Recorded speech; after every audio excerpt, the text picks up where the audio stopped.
How do you stay motivated? Yeah. So first of all, three things. One, honor the distraction. Two, create space for the distraction. And then three, get a motivation buddy. Entrepreneurs and executives have a reputation of being driven, but every one of us is human, and sometimes it takes more energy to show up and get through the day. What do other leaders do to stay motivated? And more importantly, how do they get back on track when something derails them or when they struggle to make progress? In this episode of the morebusiness.com podcast, we'll dive deep into specific ways to adjust your mindset so that you can stay on track. It's how leaders stay motivated, even on tough days. Okay, so let's talk about it, Jeff. Motivation. And motivation is a really big topic, not just for motivating your staff. That's something that leaders can do. They can, there's different ways to motivate them with flexible work hours, incentives, perks, benefits. Like just sometimes having health insurance is a really big benefit for people, and that's a motivator. Or sending them on retreats, bonuses, things like that. But the big one is motivating yourself. So entrepreneurs have this reputation, right? Like, oh, these people are driven. Executives have a reputation. They're driven. They don't need like this motivational stuff. But sometimes showing up is hard. And by showing up, I mean showing up as close to 100% as you can get is hard, right? And so, I know I've faced days where I don't feel like showing up, so, which is surprising to hear for people sometimes. You're doing all these different things. And, sometimes I just don't feel like showing up. Talk to me about that. Motivating yourself, even on tough days. Yeah, well, always great to see you, Raj. Look, one of the things that's come out of COVID is a reduced capacity. We're getting such a rise in mental health issues, apathy, lack of motivation. Self-care is on the forefront, right? Because people I see need a it lot of stuff about more. it. Yeah.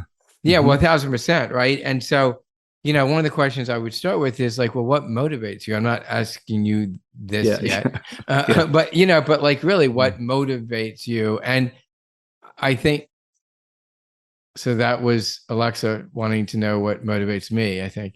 Okay. So for that background. But so what I will tell you is that, right now I see a lot of leaders operating on sort of more autopilot and having to each day sort of gear up, and figure out what motivates them. I'll turn it over to you for a second, and then I'll kind of maybe share some examples. But what about you? Like back when you were, in one of your former lives, what motivated you? Yeah, it was a wide variety of things. So when I ran my companies, I built them to sell them. I didn't build them to be something that I would be doing for the next 40 years. And so my ideal was to figure out, well, what's the path to the exit for the company? And there were days where I really struggled because running back and forth, taking the kids to this, that, and the other thing. And I actually built my one of my prior businesses to be a lifestyle company so that I could enjoy the income while still enjoying my life with, being coach of the kids soccer team, or making sure that I don't miss a play, those kind of things. So those were important motivating factors. But in terms of like just like showing up, I really enjoy what I do. I really enjoy what I do. And so just that alone, coming up and saying, okay, today I'm going to create something. And so I would find things. I know that like for me, what drains my energy is operational activities. So anytime I had to go face something where, okay, end of the month or end of the quarter, oh, we got to get our tax stuff done. Oh, I got to talk to those days were draining. So what I would try to do is, to the extent possible, pepper in something that I knew I would enjoy. Like, I like creating, I like writing, I like coming up with new product designs, things like that. So I would try to schedule that in. Didn't always work, but to me, that was like, that was my little shining light in the day. That's actually great. I mean, if we can talk about personal things, right? So Saturday is my non-client facing day of working, getting up early and working all day on the business and doing everything I can't do during client-facing days during the week. And I love having, like, even something as simple as a friend saying, "Hey, you want to go out to dinner?" or, something, like having something, scheduling a time, first of all, because that keeps me focused. I got to get all this done before X time. But then having something simple, and again, it can be simple, silly, it doesn't matter, but something that's enjoyable. I actually remember way back, my gosh, 1995, and I was taking my comprehensive exams for psychology, and which is 10 years worth of material, and it was like 8-hour exam, and a friend and I were getting together for dinner late that night, and it seemed silly, but like I thought of that throughout the strenuous of like taking the exam, and it created some positive feelings inside, which was, helpful in getting through the day. Mm-hmm. So creating some sort of mental trigger that's a reward for you that would help initiate those, or bring about those positive feelings, kind of help you show up and get through whatever you've got to do that's distracting you. Yeah. So you mentioned mental trigger. So can I share with you a simple technique that I've used with folks to help them reconnect to what's important, which sure, let's give it a shot. So this is something that people might be able to, whoever's listening might be able to use as a way to motivate themselves, even on those tough days. All right, let's give it a try. I'll be the guinea pig here. Go ahead. All right, good. So it's called 3-question mantra. Okay. All right. So what is so think about something you need to motivate. Tell me briefly what's something that you need to get motivated, to motivate yourself around. Something I need. Oh, well, for me, that's kind of easy. It's like just doing my bookkeeping every month. Oh, it's just not a big fan of all that. So yeah. Well, by the way, before we get to 3-question mantra, obviously, whatever you can delegate. Yeah. Another way. Yeah, Don't do things. very true. And so I do actually have people to help me out, but like you still have to oversee it. Exactly. Just got to make sure like all these numbers correct, all that kind of stuff. So well, exactly. yeah. So all right. I mean, if you want to go like much broader, it's like getting your taxes done at the end, because that, you delegate it to somebody, but at the same time, you got to make sure everything's correct. Well, okay. So whether it's the taxes or the bookkeeping, what's important about that for you? Well, that just gives you the information you need to see how well you're doing. And, it's a law. You've got to take care of your taxes, and you don't want to do your bookkeeping all the way at the end, because then it becomes like a real big nightmare. So you want to do that throughout the year. Yeah. Throughout in my case, monthly, because it's a small organization, but yeah, that's, okay. So is it fair to say it's something about, it's connected to being a successful business owner? Yeah, I think, you could say that. I mean, you need to just make sure that you got to know your numbers, and that's how you do it, right? So it's beyond bookkeeping for software companies, for example. You got to know all kinds of other metrics, but yeah, at the very base level, all companies need to make sure that they've got their numbers straight. What did we do this month? Where are our sources of revenue? Where's our expenses? What are we looking like? Okay, then am I hitting even closer if I say something about being on top of the business? Yeah. Yeah, that's you got to be on top of the business. There's no excuse for that. Okay, I got it. But for you, is that feel like a friendly punch in the gut? Like, yes, I want to be on top of the business. Yeah, you can say that. I don't enjoy what I have to do. I know I need to do it. When I'm done, I feel really good. Look at our numbers. Wow, it's great. So, okay, that's great. Except for maybe a month at the not great. But, all right. Yeah. So the 3-question mantra is like this. So first of all, you need to connect the activity with the value, with what's important to you, right? Because the what's important to you, that is the motivator. But what happens in the world that we live in, which is highly distractible, we forget that connection, right? So all it is a simple activity that helps make that connection. So first of all, we have to just make that connection. So let's say that the value is being on top of your business, right? Which, connected to being successful and that kind of thing. So what you do is, like, let's say you're getting ready to sit down to do your taxes or your bookkeeping, right? And you ask yourself question number 1, do I want to be on top of my business, or do I not want to be on top of my business? Now, if you ask yourself, do I want to be on top of my business, or do I not want to be on top of the business? What's your likely answer? Well, I think for everybody it should be yes. If your answer is no, you shouldn't be in business. Well, probably Yeah. not, right? Or we Yeah. certainly missed the wrong motivator. So Yeah. if you hit yes, then you go to question number two. Do I choose to be on top of my business now? Or do I choose to not be on top of my business now? And now here's the catch. There is no correct answer to number two. It's either I choose to be on top of it, top of my business now, or I choose to not be on top of the business now. And by now, like, I mean, In this moment. in this moment, right? So like a specific day, instead In of this, kicking the can down the road and saying, okay, I'll take care of this next week, like we often do, saying right now. while you're sitting there, you're about to make a decision about whether or not to do your darn bookkeeping or not.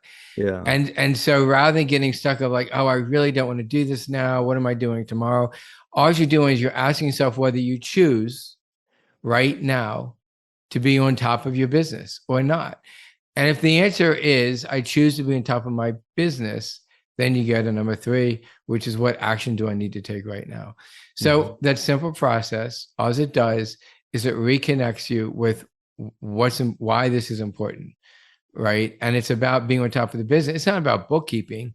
It's about being on top of your business. And even more than that, about running a successful business, being a successful business owner, right? And sometimes you just got, well, what's important about that? Well, because I want to, whatever, be like really proud. I want my kids to be proud of me or something like that, right?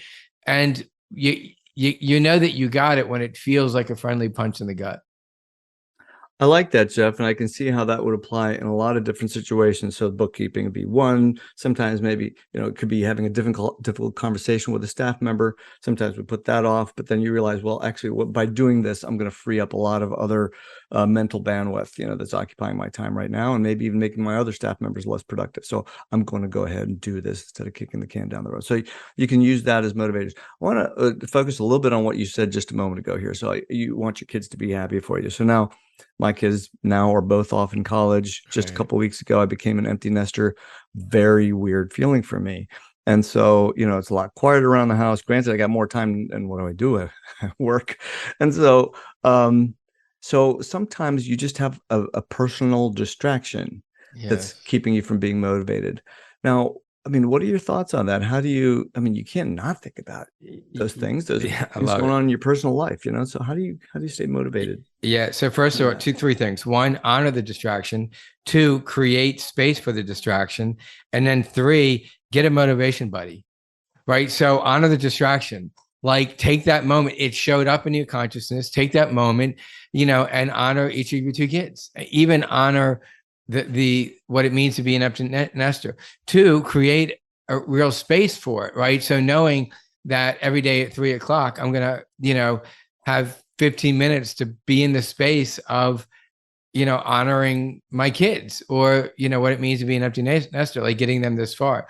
And then three, a motivation buddy, right? So I don't know if you've done this. I have, which is, whether it's a spouse or, another business owner, say, hey, listen, can we talk? Will you call me like at 2:00? I'm gonna make some goals of what I want to accomplish before 2. And will you call me and check in with me and see how I'm doing? Right? No judgment, just check in. And then if they might say, oh, that's great. Yeah, I'll make some goals too. And when we check in, I'll share with you what I've done. And then that's it. You're just sharing what you've done. And then it's like, okay, will you call me back again at 5?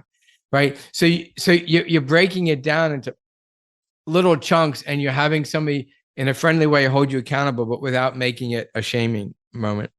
I like that, having a motivation buddy. I've never actually thought of even doing that. That's a really nice idea, where you just have somebody, look, can you just call me and ask me how I'm doing? Wow, sounds so simple. So simple. And you keep looking at the clock, right? Yeah. Versus like, well, I've got till whatever time, and and then you waste the time rather than staying focused and hire idle to get it done. I do like that, because sometimes you just need that little touch point with somebody to just share, even if it's for 5 minutes, 10 minutes, and then you get off the phone, and then you're kind of back, It just kind of breaks that whatever spiral you might have been in. That's right. So put the call in a headset and use that time to also walk around. Give yourself, maybe you have a call every 90 minutes, whatever works for you and possibly the other, person, right? Wait, so how frequently do you think something like that should happen? I mean, like, well, it's an individual thing, but so for me, I've done it, usually just, 2 or 3 times or something. Sometimes like if somebody's that you're speaking with is going to be somewhere, like I'll just like just say like I'll be, I don't know, home around 2. So they don't even know that they're my motivation buddy, right? Like I'm like, okay, I'm gonna like, try to do this and this and this before they come home, right? Okay. So it doesn't even have to be so overt, right?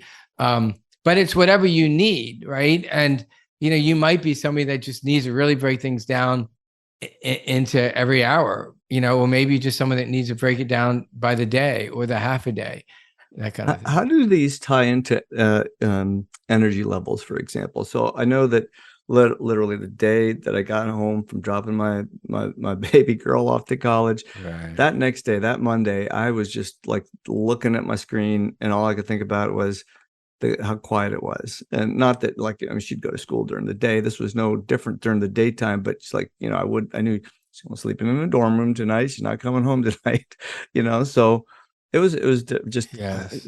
very odd. So like the energy level that it took me to show up, but I just really had to, it was the kind of thing where it's funny. I do this sometimes is I literally will just stop whatever I'm doing, go down and do 10 push-ups and then come back up. That's great.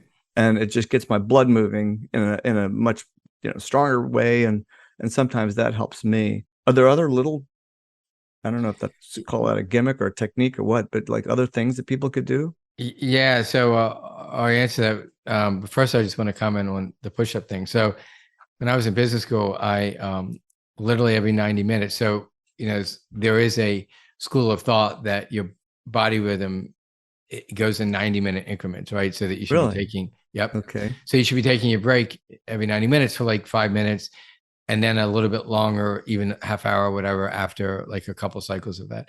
And if it's physical, even the better. So I literally throughout my entire business school, when I was doing work by myself, I would every 90 minutes get up and do push-ups. Right. So, and, and sometimes I would maybe do sit-ups. Right. But that actually, there is a physiological reason to do that. So that's one thing. Mm-hmm. Right. So you're smarter than you realize. Okay. The second thing I would just say in the example that you gave, my phrase of the day is compassion for capacity.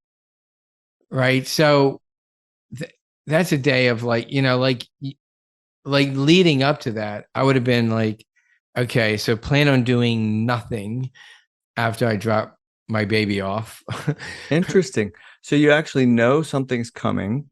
Yeah. And because it's coming, you actually just put space on the calendar to allow your mind to let it go where it's got to go. Yes. That's a grieving moment. And, your capacity in a very, very compassionate place is it's, you needed time to grieve. But just from a very practical place, your capacity is lower than it was 2 weeks prior. Right. And so creating that in your to-do list, like in your calendar, should be a recognition of where your capacity is going, where your energy, how much energy you're going to have based on what's happening in your life. And I would say, try to stack the deck where you're going to have greater capacity, and then really give yourself a break when you're not. This really answers that one question I have here, which is how do leaders get back on track when something derails them or when they're struggling to make progress? And so part of that is just allowing the emotions to come out, allowing that space to happen, and then scheduling time on your calendar to actually just like do all those activities that you really need to get done. Have that motivation buddy. I like all that. Very nice techniques that people could use. You gonna say something? Well, I was gonna say, yeah, and creating space to really allow yourself to feel the emotion. Yeah. Psychological law, whatever we resist persists. So if you try to shove it back without giving it a space to really be with it, Yeah. The other thing I would just say is Whatever we resist persists. persists. That's a really Yes. good one. Yes. Whatever Yeah, I resists like that. persists. Yeah. Yeah. Mm. And then real quick, don't personalize. It's not like I'm sad or I'm frustrated. It's there's sadness, there's frustration. Oh, look at that.